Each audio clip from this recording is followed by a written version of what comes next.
सोलापुरातील जिल्हा परिषद कार्यालयासमोर थकीत ऊस बिलासाठी सुरू असलेल्या आंदोलनाला काँग्रेसच्या खासदार प्रणिती शिंदे यांनी जाहीर पाठिंबा दिलाय। यावेळी त्यांनी केंद्र आणि राज्य सरकारवर जोरदार टीका करत शेतकऱ्यांच्या प्रश्नांकडे सत्ताधारी दुर्लक्ष करत असल्याचा आरोप केलाय। हे सरकार शेतकऱ्यांच्या जीवावर निवडून आले असून आज त्यांच्याकडेच पाठ फिरवत असल्याची टीका त्यांनी केली आहे। गाळप परवानगी नसतानाही कारखाने सुरू राहतात, त्यामुळे या प्रकरणामागील मोठ्या जबाबदार व्यक्तींवर कारवाई व्हावी अशी मागणी त्यांनी केली आहे। तसंच वाढतं खत, डिझेल आणि पेट्रोलचे दर, पाणी टंचाई आणि थकीत ऊस बिलामुळे शेतकरी अडचणीत सापडलाय। हा प्रश्न आपण संसदेतही मांडणार असल्याचं प्रणिती शिंदे यांनी स्पष्ट केलंय। त्या ठिकाणी काही न खाता इथे बसलाय आणि सरकारला ह्याचा अजिबात जाणीव नाहीये ह्याची, त्या गोष्टीचा मी निषेध करते। खरं तर ही व्यासपीठ ही राजकारणाच्या पलीकडची आहे।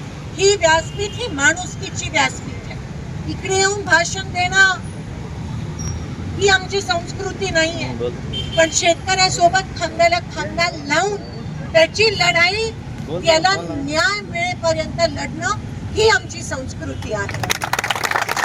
आज अनेक शेतकरी अनेक वर्षापासून खरं तर ही मागणी आहे की साखर कारखान्याची मनमानी चालते आणि 15 दिवसात जो नियम आहे बिल मिळालं पाहिजे, तो बिल दिला जात नाही। मी संसदेत पण हा विषय बोलली।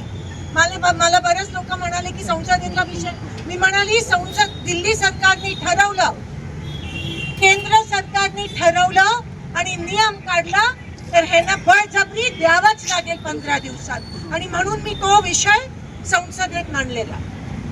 पण हे सरकार निगरगट्ट सरकार आहे। मी म्हणते राजकारण करायची गरज नाही, पण वस्तुस्थिती ही आहे की सरकार निगरगट्ट आहे, शेतकऱ्याच्या जीवावर निवडून आलेले आणि शेतकऱ्यांकडे पाठ फिरवण्याचा पाप करत आहे। गाळपचा परवानगी नसताना पण गाळप कसा होतो? आता माझे दादा म्हणाले या ठिकाणी तुमचे अधिकारी जाऊन पाहणी करतात आणि मग तुम्ही आता म्हणता की गाळपची परवानगीच नाहीये। ह्यांच्या खोटाला बळी पडू नका। हे सगळं मिली भगत आहे आणि म्हणून हे चाललंय। अनेक अशी उदाहरणं मी तुम्हाला देऊ शकते। ह्यांच्या सगळ्यांच्या देखरेखीत हे होत आहे। हा अन्याय शेतकऱ्यांवर होत आहे। शेतकऱ्यांच्या पोटावर पाय देण्याचा पाप ही लोक वरपासून खालपर्यंत करत आहेत। हे जे पकडले जात आहेत ते छोटे मासे आहेत। करणारा कुठे बसलाय? मंत्रालयात बसलाय।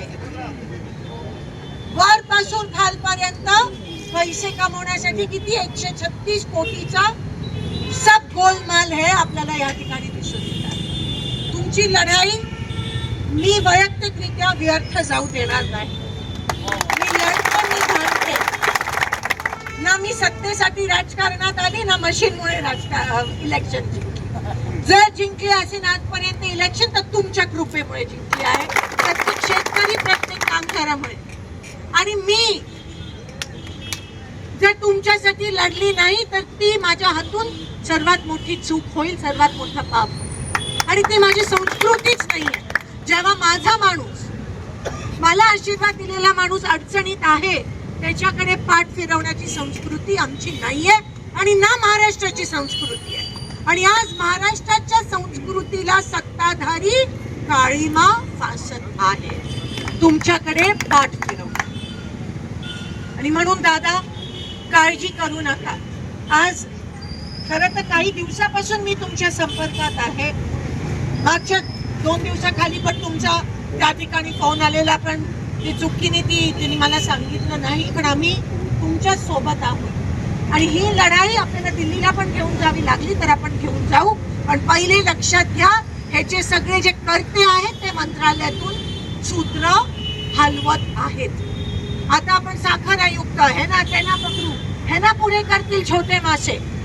नीट मध्ये कसं झालं, छोटे मासे पुढे करतात, पण करणारा हा शासनाचा एक भाग आहे, सरकारचाच भाग आहे। त्याशिवाय नीट सारखा पेपर लीक होत नाही, त्याशिवाय गाळप नसणारा कारखाना गाळप देऊ शकत नाही, परवानगी नसलेला। आणि म्हणून हा खूप मोठा भ्रष्टाचार तुम्ही उघडकीस पाडलाय. तुमच्या लढाईला आम्ही व्यर्थ जाऊ देणार नाही. आज माझे 3-4 बंधू हे उष्माघातामुळे सिव्हिलमध्ये आहेत, माझी लोक तिकडे आहेत, मी पण थोड्या वेळात तिथे जाते आहे. त्यांना काही होऊ देणार नाही, कारण का त्यांच्या मागे तुमची हिंमत आहे, तुमची ताकद आहे. आपण सगळे आहोत आणि काही होणार नाही. पण ही लढाई आपली खूप, हा एक प्रकारचा उद्रेक तुमच्यामधून दिसून येतो, एक प्रकारचा त्या ठिकाणी क्रांती तुमच्यातून दिसून येते. आपण दोघंही एका बाजूचे नाण्याचे एकच बाजू आहोत आणि दुसऱ्या आपल्या विरोधात तुमच्यावर अन्याय करणारी लोक आहेत. आणि म्हणून मी तुम्हाला शब्द देते की हे बिल, हे पैसे तुम्हाला ताबडतोब मिळाले पाहिजेत. यासाठी आपण लढाई लढणार आहोत. या लढाईनी एक आक्रमक वळण जरी घेतलं तर आपण तयार राहायला पाहिजे. रस्त्यावरची लढाई आपण लढत आहोत. माझे शेतकरी मायबाप, एकीकडे खताचे भाव वाढले, दुसरीकडे डिझेल नाहीये, दुसरीकडे पाणी सोडायची बोंब आहे, तिसरीकडे पीक विमा मिळत नाही आणि आता दुष्काळात 13वा महिना संकट माझ्या शेतकऱ्यावर अन्नाचा पाप या सरकारने केला आहे. त्याचा निषेध मी करते. तुमची लढाई मी खांद्याला खांदा सोबत तुमच्या सोबत लढून या लढाईला न्याय मिळण्याशिवाय मी गप्प बसणार नाही. एवढं तुम्हाला एक तुमची बहीण म्हणून शब्द देते आणि तुम्हाला साथ देते. सरकारचा निषेध करून इथेच थांबते दादा. आणि ह्या पुढे जे काही पावलं घ्यायचे ते मी व्यवस्थित घेईन. तुम्ही आपण नियोजनबद्ध या लढाईचं नियोजन पूर्ण आपण करूयात आणि त्या पद्धतीतच प्रत्येक पाऊल घेत राहूया. तुम्हाला तुमच्या या कष्टाला आम्ही व्यर्थ जाऊ देणार नाही हा शब्द देऊन इथेच थांबतो.